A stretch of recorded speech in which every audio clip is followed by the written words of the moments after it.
strategy which we run in GIFT City today is in a AIF structure. That AIF structure has an underlying portfolio strategy, what we call our founders strategy. Founders strategy. Yes. Now, founders strategy is actually a flagship portfolio for Motilal Oswal AMC. It is available in PMS also, it is available in AIF, both domestic vehicles, and it is also available in GIFT City. Right? So we run the same portfolio across the different vehicles and empower the customer to decide which vehicle is the best vehicle for them to participate in the markets. Hello, my name is Vikas Agrawal and I am the founder of AIF and PMS Experts India. What we have observed is that there are more than 90% of the viewers in our YouTube channel who have watched our video and have been watching our video continuously at the regular intervals, but have not yet subscribed to our channel. So my submission to all of you is that please subscribe to our channel so that we can reach out to more individuals like you and spread the awareness about the whole investing game. Thank you so much. So, any other advantages of GIFT City, sir? Yes. One of the direct cost advantages to the investor, which very few people know about, is that when you invest in a domestic PMS or AIF, let's say the standard fees is 2.5% fund management fees per annum. Right. In the domestic funds, there would be a 18% GST which is charged on top of the 2.5%. 2.5, right, sir. In the GIFT City structure, there is no GST which is charged on the fund management fees. Alright, so 18% on 2.5% of the fund management fees, saving every year, compounded year on year. That's about 50 basis point saving in the pocket of the investor. If they are investing an amount of let's say 1.25 crores, that means that's a 60,000 rupee approximate saving which is going to the client's wallets every single year, which is actually adding up into the compounding story of the overall portfolio, right? Because that much less money is going into the fees every year. Another hassle which is solved by coming in GIFT City is that there is no physical documentation as there is in PMS. Okay. Because in PMS, NRIs need to open bank accounts, and NRI banking is still a physical process in the banking industry. Right. In GIFT City at Motilal Oswal, we are able to onboard the client digitally. So the form which reaches the client just needs to be signed and scanned and sent to us over email. And the onboarding of the client will happen on email basis. Okay. That flexibility we get. Absolutely. It drastically reduces the investment period. Typically, when an investor takes a decision to invest, they do not want to wait for 3 to 4 weeks as it can take in PMS. In fact, if you take the documentation courier back and forth time, the total duration can cross well over 1 month. It can go into 6 weeks as well. Markets are dynamic. Markets can move in those 6 months. Decisions can change. Sure. Investment scenario can change. Hence, it is imperative to give a fast onboarding process as well. And by being able to onboard clients over email, you can have an investment journey which is just about 1 week long, from the date of decision to the date of getting invested. Yes, you do need to send one set of the documents, but that can happen post-investment. Post-investment. So onboarding will not be delayed, on hold. Yes, absolutely. There's no dependency on physical documentation being in place before you get invested. These may sound like small matters, but actually they play a very big role in the decision making process as well as the ability of the investor to participate. Great. And sir, we want to know about the taxation of the gift city. Sure. So, see, Gift City has two different structure options. One is the AIF option and one is the mutual fund option. So, let's talk about AIF option first. Sure. The founder strategy which I mentioned of Motilal is in the AIF platform. Now, what happens in AIF structure is that Cat 3 AIFs are required to pay taxes to the Indian government at a fund level itself. Okay. Right? And the AIF pays tax as the same rate as you and I would pay as resident individuals. So for long-term trades made by the fund manager, the tax rate would be 12.5%. For short-term trades, the tax rate would be 20%. Right. So let's say a blended rate of 18% is generated by the fund due to the buy and sell activities of the fund manager in a year. Now we have to see what is the taxation of the home country of the investor. For example, if they are in a country where the capital gain tax is 40%. So India has double taxation avoidance treaties with almost every single country in the world. Since 18% tax to that extent is already paid to the Indian government, the investor would have to pay that much lesser tax in the home country. And these calculations are supported by the tax documents which is shared every year by the AMC. Okay. So it's very simple for the investor to go ahead and complete the formalities in the home country. Okay. Now let's come to mutual funds. Mutual funds have a unique advantage that they have pass-through taxation. So when you buy a mutual fund feeder through Gift City, that feeder entity does not pay any tax to the Indian government. When you look at the home country, the taxation of the home country fully applies. Now the biggest advantage comes from countries where there is no capital gain tax.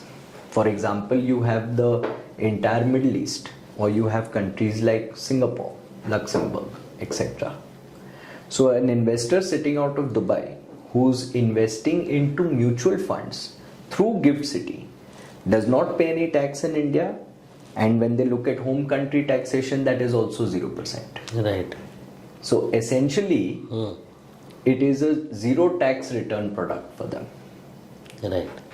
And this is a huge scope of Indian mutual funds attracting very large ticket sizes from the HNI, ultra HNI families, both foreign as well as NRI, who are living outside India because they're getting a tax holiday through this structure. Got it. Sorry.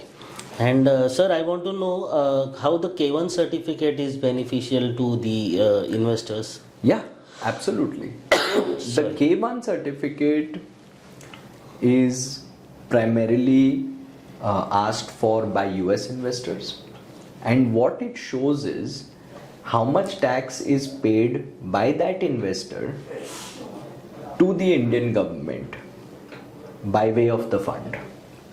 Okay. So when I spoke about the AIF structure and I said 18% blended tax would be paid in India as an example, you need the K1 certificate to show exactly how much taxes are paid already in India, which will help you calculate what is the differential tax which needs to be paid in the home country.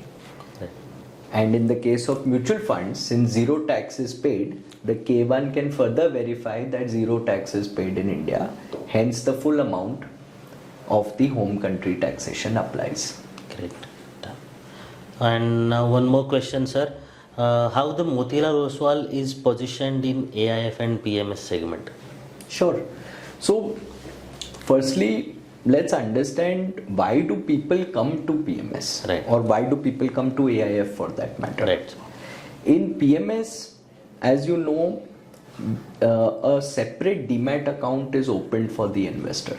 The AMC may be creating the portfolio, but the stocks are held in that demat account of the investor, which is opened for the purpose of PMS itself. So what this gives the investor is a very touch and feel experience. Okay. Because when you are the owner of the demat, you start getting a lot of transparency in the data of your portfolio management. For example, you know the buy price, you know the sell price, you know the entry date, the exit date. You know exactly how much charges you are paying to the AMC till the last rupee and the last paisa.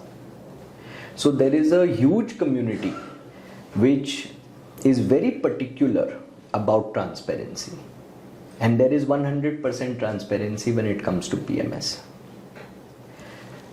You do not get trade level data for in either mutual funds or in AIF. It's not possible. Also, in PMS, there is relaxed norms by the regulator on how the portfolio is to be managed. For example, mutual funds have a capping of 10% per stock. So even if the fund manager wants to take an outsized bet on a particular idea, he has to cap it at 10%. Or if he's bought a stock at lower allocation and it becomes multi-bagger, he would have to keep on selling at the 10% mark to ensure that he is not breaching the rules. In PMS, the rules are relaxed. For example, you can have a single stock portfolio also if you want. You can take as much cash call as you want. All this is permissible. So it puts the power in the hands of the fund manager to take the best decisions to be able to generate the targeted returns which the investor is seeking. Okay. Right? Similarly, AIFs has its own unique set of advantages. Now, AIF comes in two options. One is closed-ended AIF, one is open-ended AIF. Open-ended AIFs are just like mutual funds. They don't have an expiry date. They are perpetually running. Closed-ended AIFs have a maturity date. Typically, it's in the range of 4 to 5 or sometimes even 7 years. It could be as long as 15 years also. It depends on the investment objective, but there is an expiry date, a maturity date. Now, the biggest advantage now what this allows is that when you are an investor in mutual fund, the exit of that investment is the responsibility of the investor. Right. Correct. The asset management company can guide. The advisor may guide, but the final decision is to be taken by the investor. Right. And it is not necessary that the investor has all the information at the right time to make the best decision for his wealth creation. He may exit too early in a bull rally. He may overstay his investment and have to go through a down cycle as well. In closed-ended AIF, it becomes the responsibility of the fund manager or the asset management company to give a timely exit to the investor. Okay. For example, if there is a 5-year maturity fund starting in 2024, that means the maturity date would be in 2029. Let's say the maturity date is 31st March 2029. Since there is a known maturity date, the fund manager has the option to start liquidating the portfolio far before 31st March itself.